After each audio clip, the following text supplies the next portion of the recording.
piece of food dirt. Stand by, Tom. All right. Okay. The views expressed and the opinions given by the individual host and their guests do not necessarily reflect those of Z Talk Radio or its sponsor. You're listening to Z Talk Radio, the number one choice for music, sports, news, and talk radio. So keep that dial locked to ztalkradio.com.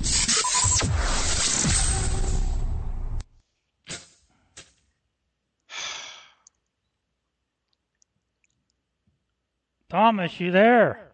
Yes, I am. Jeez, oh man.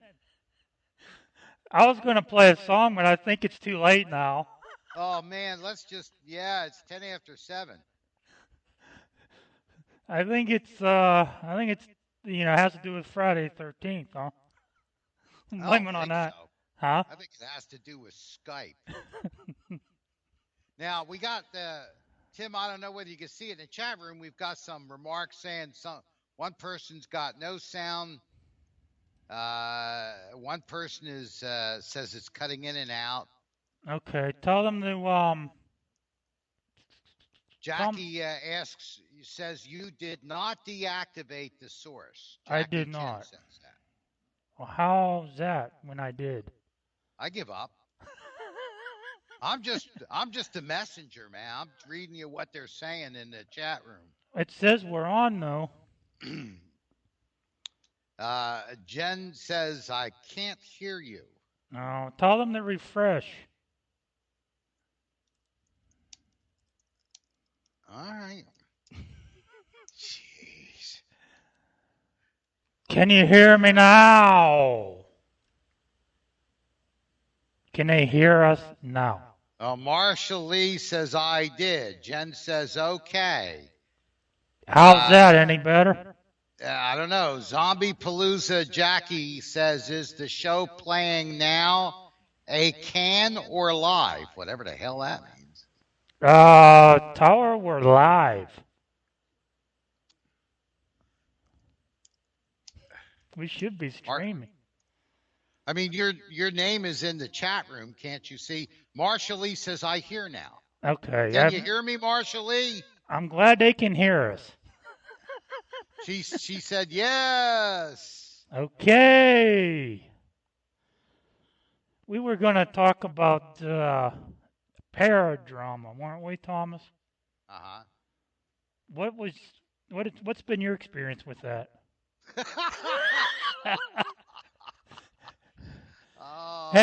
Hey, before we get into that though, I seen a post on Facebook today. It's called "A Night in the Woods and a Haunted Horse Barn." Okay, led by a well-known paranormal expert and a professional investigation team. Tomorrow, buy your tickets now.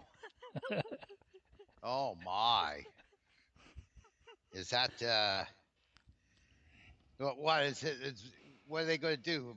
Investigate horse manure? What's going on? I don't know. It's supposed to be a ghost hunting 101 class. I don't know what that entails, but I don't know. So to speak. Yeah. What that entails on a horse farm? Maybe it's talking to a ghost box or something. I don't know, man. Hey, let me just out of curiosity for the people who are listening in the chat room, if you guys can hear me, type paradrama. She already did it. She just drama. Now that person's psychic. Yes, she is very much. Oh my. So what's been? Well, I guess they're hearing us. I guess so. So, what's been your experience with the paradrama? Well, I think that another well-known radio host in the field, Jim Mallard of the Mallard Report. Mm-hmm. I remember he had an episode some months ago, where he just kind of ranted and said, you know what? He said it's not paradrama. He says it's just drama. Right. Uh, and I've had certainly some experiences with it. Of course, with me, my experiences are a little bit more specific and to the kind of work I do, and primarily uh, the kind of static I've gotten involved with, were people who just simply did not like what I had to say. Mm-hmm. I don't get into the kind of issues that I know some investigators have told me about, that different investigative teams can be very competitive with one another. They can be kind of catty with one another. I know that I've understand that some investigative teams even get possessive about certain locations, and they don't want other teams to be going in there, and you get that kind of stuff going on. And for me, I'm in the research end of it. I'm in the theoretical end of it, and Mm-hmm. so I kind of don't get too much into those kinds of things, other than people coming after me personally because they just don't like what I have to say. Mm-hmm. Primarily from people who are not interested in the scientific understanding of the paranormal. They're interested in maintaining the mystery and the mystique of it. So anybody that comes along and says, you know, this is what makes sense, this answers these kinds of questions, and you know, perhaps that system kind of negates or refutes what they might have previously believed in. Mm-hmm. That's the kind of static I get. Um, and of course, Tim, I told you about those situations where, for some odd reason, some people who have their own pet theories and hear my theoretical work on the radio Mm-hmm. somehow think that they see their own theory in mine. And so they send me copies of their theory, which in virtually every case I get, and this has happened quite a few times, virtually all the papers I get and all the material that I get are not really theories. Mm-hmm. That word is tossed around quite a bit. They're more like speculations or hypotheses, or, like David Roundtree says, notions. And when you sit down and you look at them, you can see lots of holes in them, lots of problems, lots of things that they really didn't cover. Either they're really uneducated about the subject, or they've overlooked something, or it's just simply loose thinking, bad logic. And so what I run into is that, what do I do with that? And, I'll comment on it, but all the time, virtually all the time, when I do, they get mad at me. Mm-hmm. And so, here was somebody who was really a fan of mine, and then by me being truthful and critiquing their work, I make myself an adversary. So that's some of the paradrama that I get involved with too. Whether you would call it para or not, I'm not sure. Just plain drama. Yeah, it's just plain drama, man. You know, if you're going to show me a picture you drew and say, "Tell me what you think," and it's ugly, if you think I might say, "Gee, it's ugly, I hate it," don't show it to me. I think a lot of the TV shows can be misleading because people use their flashlights to try to contact Aunt Martha or Aunt Mary or somebody that they think might be the ghost that's present at a location. Yeah, you know, uh, again, though, myself not being an investigator, Mm-hmm. I don't really kind of get too much involved with that kind of the end of the field. Right. I get into things like, oh, you're talking down to people, and you're talking in a way that makes us all look stupid, and I'm really not. Mm-hmm. It's just that when they hear me talk, and one of the few sensible, logical voices in the scientific theoretical framework, you know, it kind of points out that they are uneducated. Right. And I don't say that condescendingly or arrogantly. It's just, uh, You compared it to maybe someone hunting Bigfoot or Sasquatch. You mentioned about if they would ever get a body that would ruin their ego or their excitement. The paranormal is kind of the same way. yeah, in some instances it is, because as we've talked about before, there's a lot of people in this field that trade on the mystique of it. Hmm. And so this is what they want. And so when somebody comes along and says, "Hey, I've demystified this, and this is what's going on," that's very threatening. Right. Uh, I mean, one of the TV personalities that have come out and made a pronouncement like that is that fella Ben Hansen from frickin' I'm sorry, that's not the name Freaking of the frack. show. Frickin' Frack. Fact or faked. Oh, I'm okay. sorry, guys. You know, gotta call it frickin' Frack. But anyway, he just comes out and says science will never understand the paranormal. You know, but he doesn't finish the sentence. Hmm. And if he finished the sentence honestly, he would say, "Science will never understand the paranormal, for if they do, I'm out of a job." Right. So you get that kind of an end of it. But what I hear is a lot of competitiveness. Uh, Investigative teams tell me about this. A lot of cattiness. Uh, because I don't know. It's like gangs in a school or something. Right.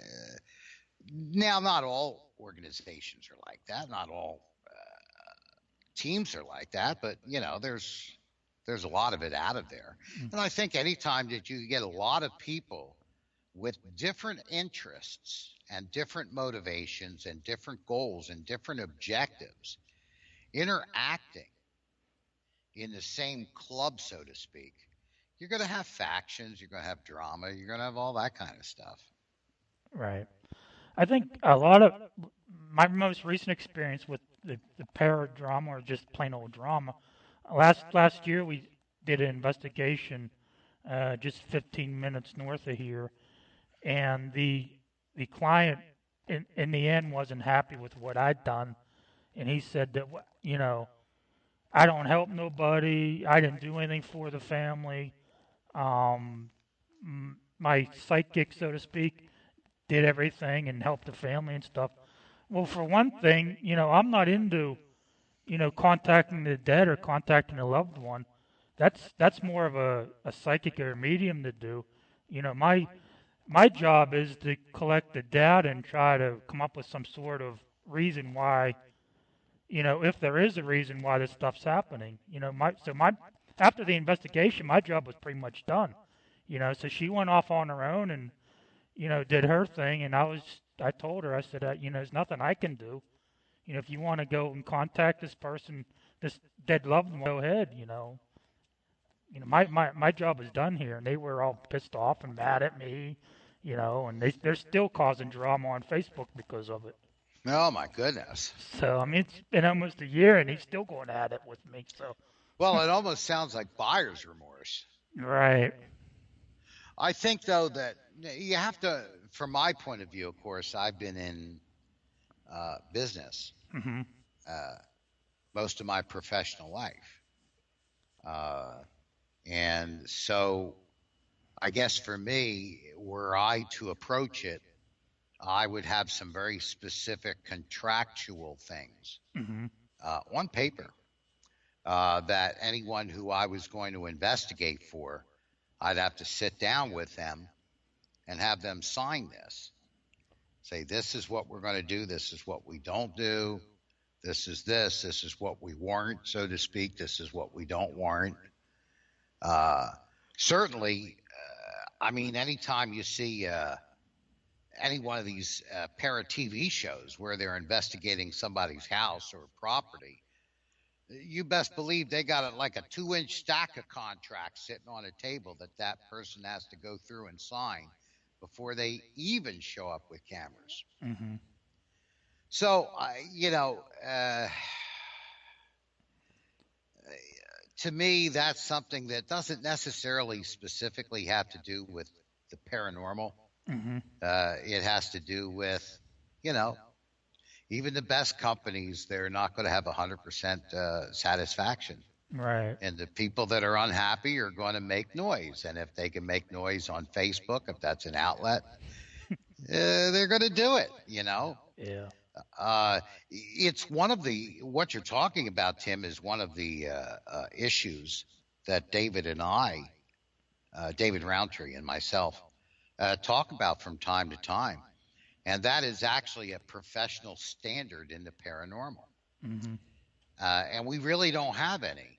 And those kinds of standards are established by associations, by national organizations that are set up and say this is a professional standard and this is what we go by. And if you want to be a member of this, you do things this way, this way, this way, and that way. Mm-hmm. And that really doesn't exist in the paranormal. And that's something we need for sure. Mm-hmm. But you would have to have a reason for it. And the reason why these organizations and these associations exist is because their members charge a fee. You got a plumbers association. It's because plumbers charge for their service.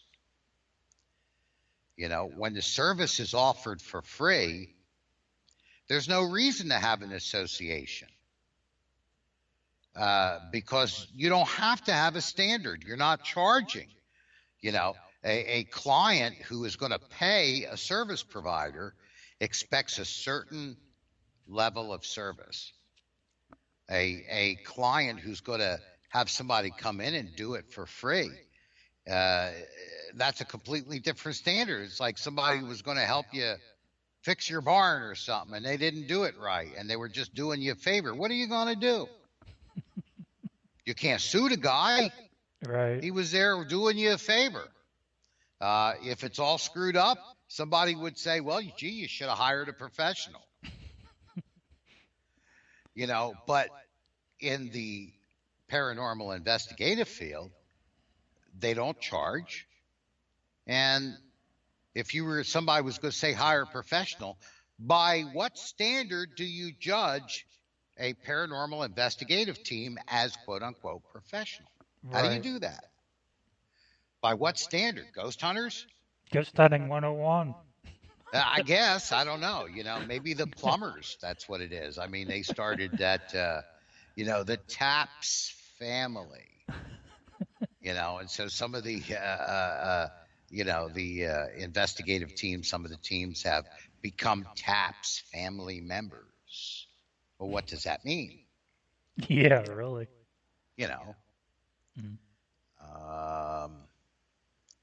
Hey, somebody said you need a call-in line, man. Yeah, somebody I know. wants to. Somebody wants to.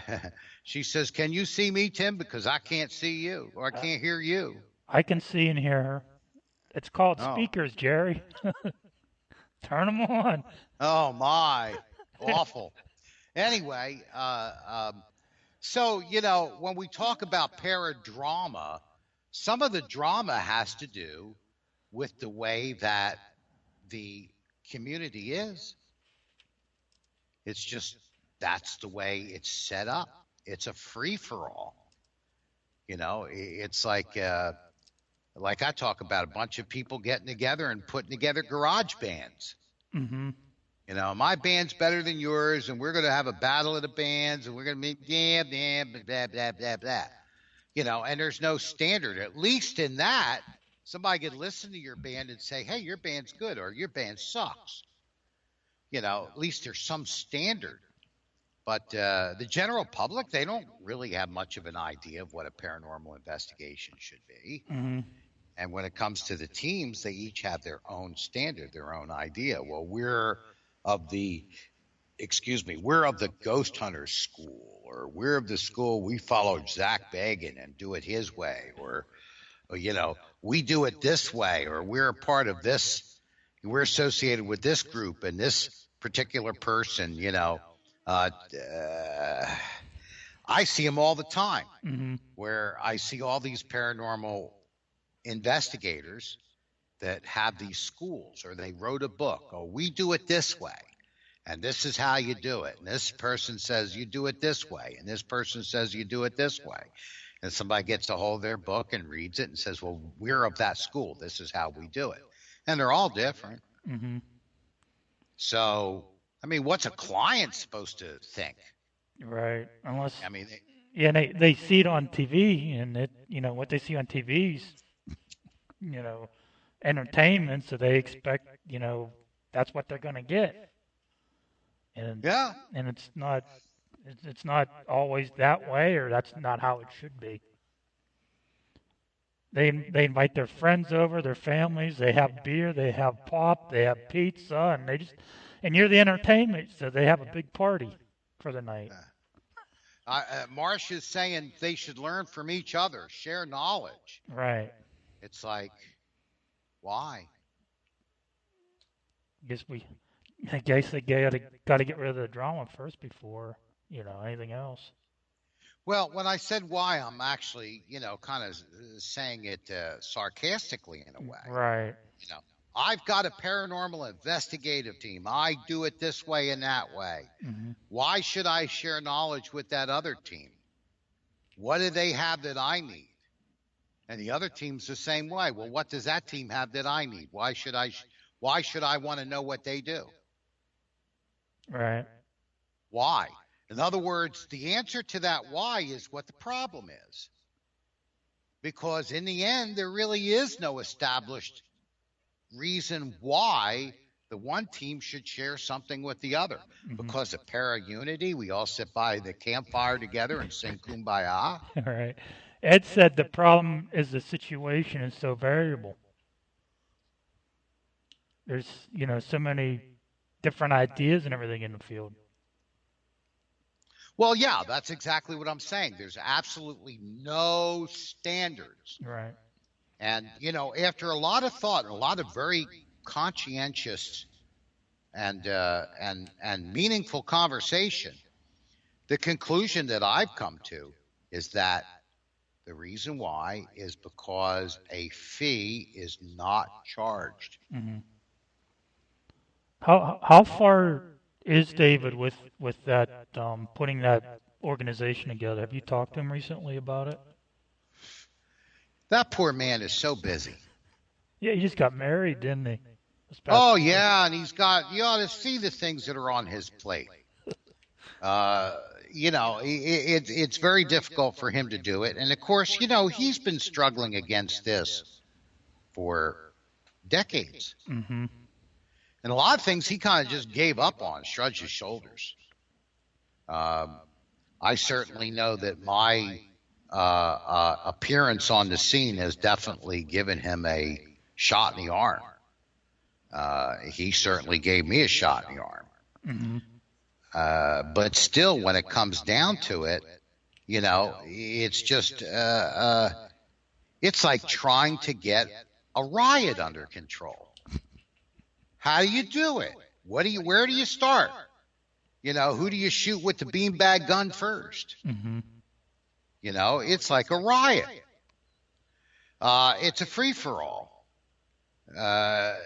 And so the only thing that is going to change that is if people start charging for the service.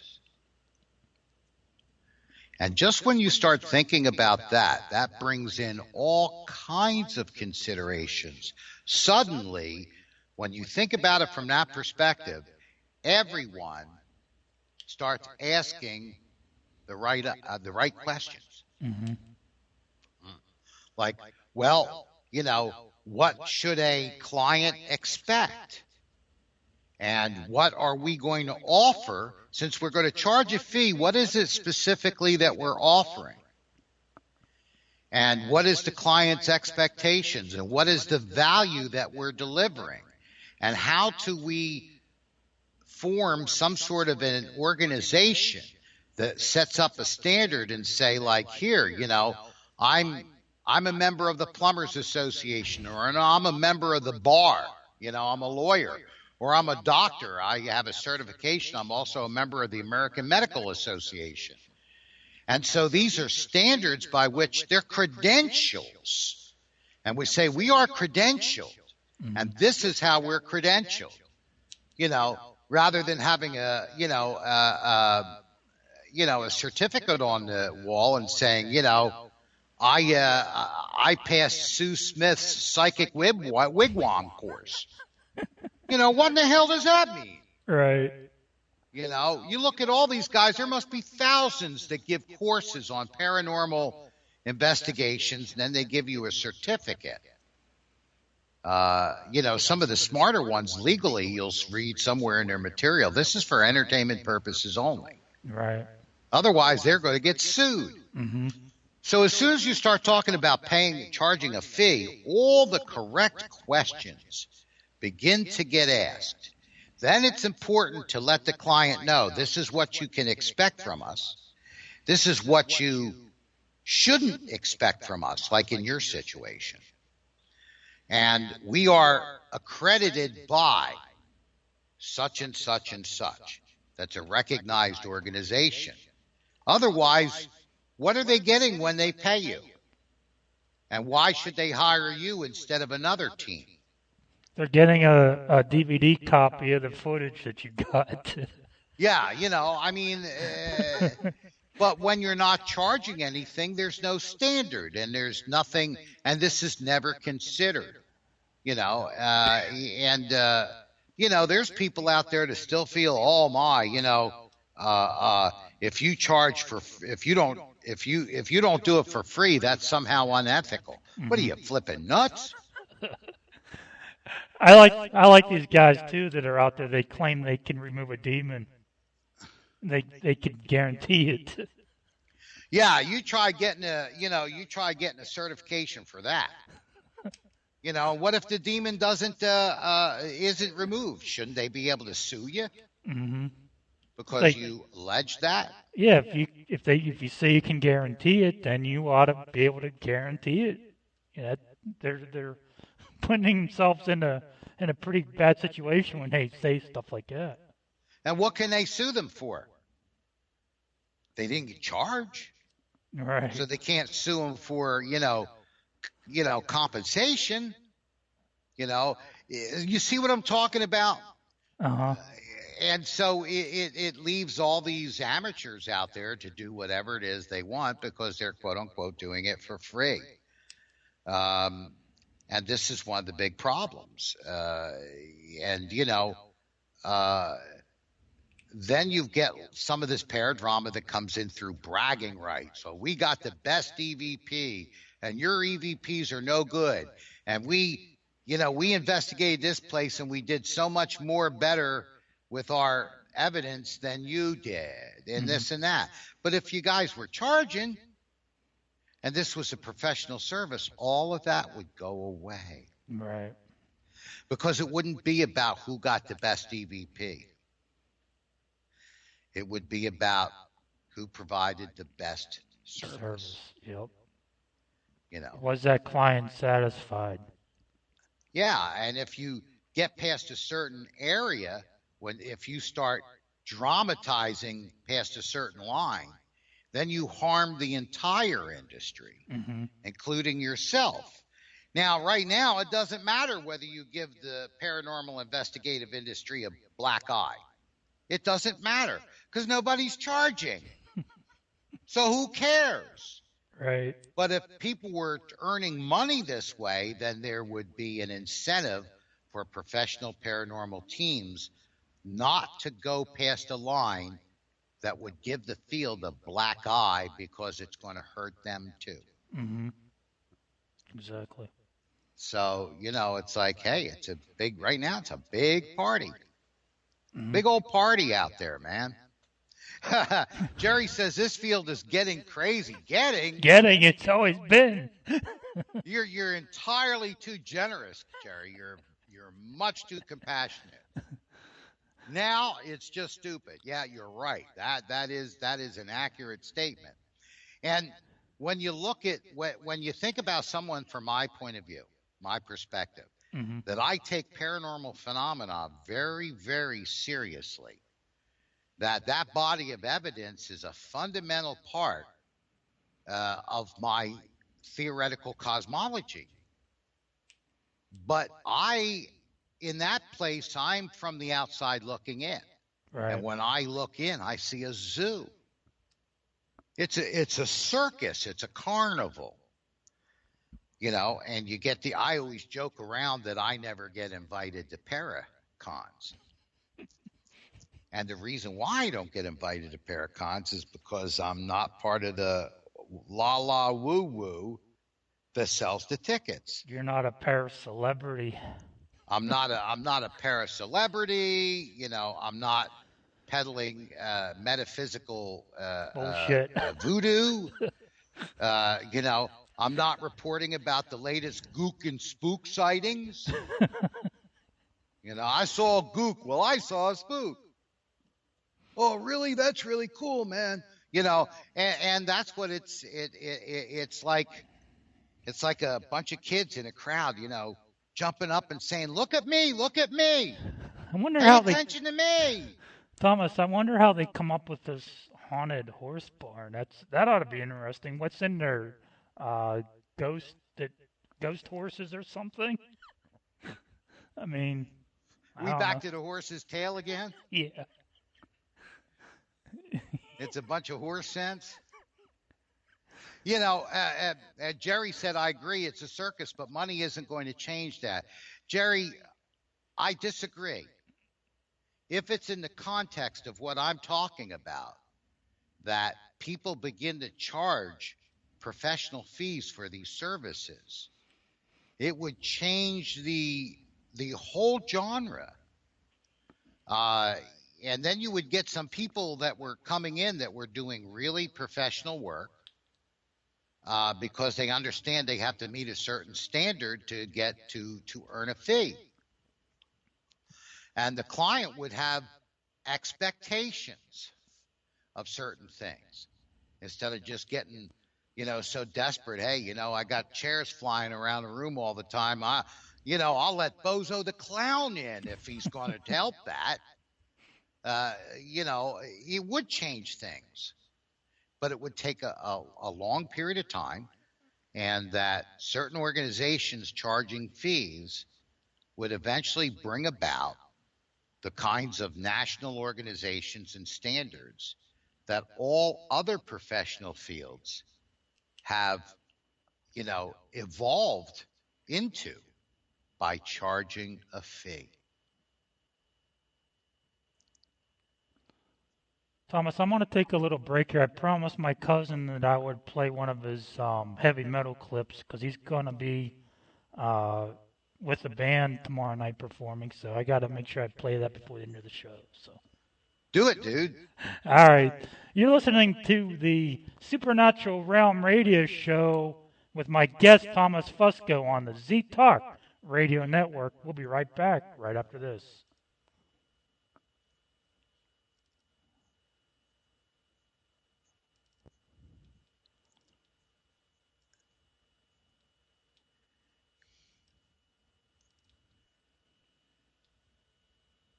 Happy. Happy, happy, happy. Happy, happy, happy. Be happy, happy, happy. She's gonna be happy, happy. Happy, happy, happy. Happy, happy, happy. Happy, happy, happy. Happy, happy, happy. We're happy, happy, happy. Everybody happy, happy, happy. Okay, everybody's happy, happy, happy. Hold on, here it is.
That was by my cousin, Mark Dottle. If you guys want hear more, if you're interested in, just send him a friend request on Facebook, and I'm sure he'll accept your friendship there.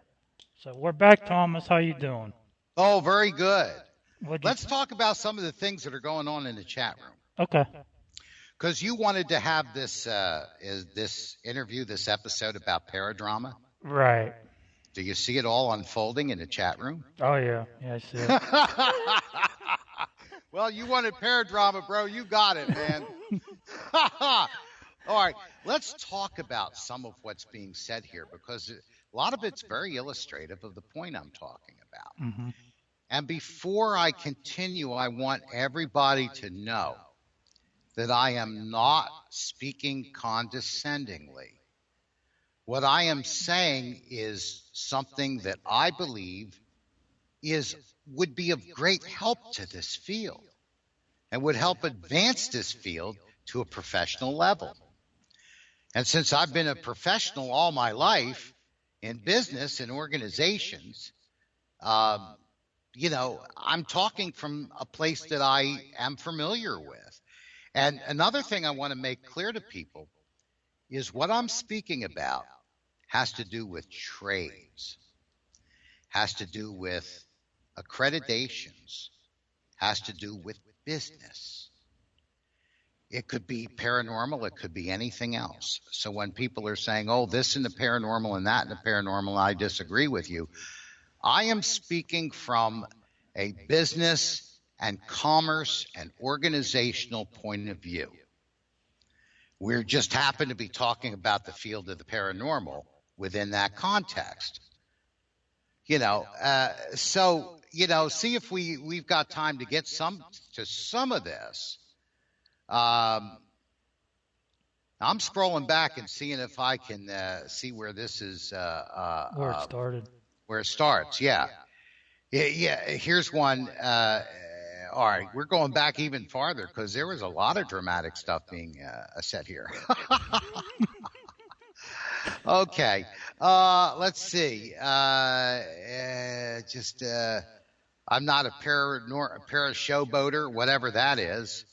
And I'm not talking about that at all. Boy, there's some really nasty things being said here. Who is the expert that it's called opinion? Well, when it comes to opinions, what I'm talking about is something that has been proven for many, many trades and many, many professions over a long period of time. That's a qualified opinion. Everybody's got opinions, but oh my goodness. Here's another one. Charging money solves all? Of course not. Who said that? Mm-hmm. I never said that. What I'm saying is that charging money turns this into a profession. That is one of the definitions of a professional. That a professional gets charged or gets paid for his or her services. An amateur is one who does it for free. Right. So will it solve all? No, but it will help breed and bring about a profession, which it isn't right now, and it should be. It's kind of funny. I get into these situations, Tim, where I argue for the uplifting and the elevation Mm-hmm. and the enhancement of the field. And I get attacked for it. Right. Which is one of the points that I'm trying to make, is that a lot of people want it to continue to be a zoo. Mm-hmm. There's a Because lot they protest and say, oh, yeah, it's a zoo and this and that, and it's bad. But when you bring up ideas that would help eliminate that, they fight you. Right. They want it to be a free-for-all. Mm-hmm. The fans that are running out onto the soccer field at the end of the game don't want a bunch of organizers to file them into rank and file so they go down the field orderly. They want to go crazy. They want to run all over the field, have a great time, pull the grass out, chase the soccer players. That's what they want. Right. They don't want somebody to organize it. And then they'll look at it and say, look at that mob. you know, money becomes the issue. Yes, because it's a catalyst. Right. When you charge, you represent yourself as a professional. Mm-hmm. And in order to justify that charge, you have standards that you adhere to, and there's an organization that your potential client can refer to show that you have standards. Mm-hmm. Charging is not a solve-all, but it's a direction where I feel, and I'm sure you do too, where this field needs to go. It's he says it's all about money, but when you continue to do it for free, then you continue to have issues with people fighting among each other in the field. Oh yeah, let me look at the soccer game metaphor again. Here's a comment. I agree it's a circus, but money isn't going to change that. You better believe it'd change that if you had to pay $20 to get on that field to run around. Right. Oh, and here's another thing, that the vast majority of paranormal teams are not business people. They do not understand business. Right. They're amateurs. And so consequently, they don't understand a business way of looking at things. Mm-hmm. Because business is what makes things organized. Right. The person who sold you that digital camera or that EMF meter, they're not saying, well, gee, we would never charge for that. And they're laughing at you. The guys that are raking in all the money, selling you guys all that spook equipment, they're laughing. They'd read this and they'd laugh. Right. Marcia said that standards come from the heart of many who donate their time. Yeah, but that doesn't clean up the field. All that does is it makes the standard according to each individual's heart. Right. So once again, we have the circus. We have the free-for-all. Oh, I believe that this is right from my heart. And the other person says, oh, I don't believe that. I believe this is right. You must not be a good person. And now we have paradrama and no standards. So what she's arguing for is that everybody should have their own standard. And that's exactly why the field is the way it is. That's what I was saying. The very comments these people are making are proving my point. Hit after hit after hit. Comment after comment and after comment. It's proving exactly what I'm saying. Right. And it's illustrating exactly why the field is the way it is right now. And the people that are saying these things are all well-meaning, but they're not taking the time to step back for a minute, think about what I'm saying and look at all these comments and say, oh my gosh, the guy's right. But see, that would be embarrassing. And that would be self-examination. Right. And that would be something that people don't want to do in this field. They want just the opposite. They want to establish their own credibility. It just isn't, it's not, you have to have standards. And those standards have to be set by a higher organization. Mm-hmm. And that's true in all these, all fields of research are set by standards, adhere to standards set by higher organizations. And the reason why they do that is because there's money involved. Mm-hmm. So, Jerry, it's called opinion, but there are things as opinions and there's things as qualified opinions. And I'm speaking now as a professional and as a business person. And those opinions are highly qualified. Standards, Edwin says, standards to address something that's not standard, that's redundant. Mm. The reason why there's something that's not a standard is because there are no standards. That was a self-fulfilling statement there. So it's almost oxymoronic what's being said here. Mm-hmm. That's the whole problem. There are no fixed standards, and there needs to be. So yeah, standards can be established. Thomas, I'm sorry, go ahead. so what were you going to say again? I'm sorry. You know, uh, uh, who is the expert here? Go see yourself a business consultant.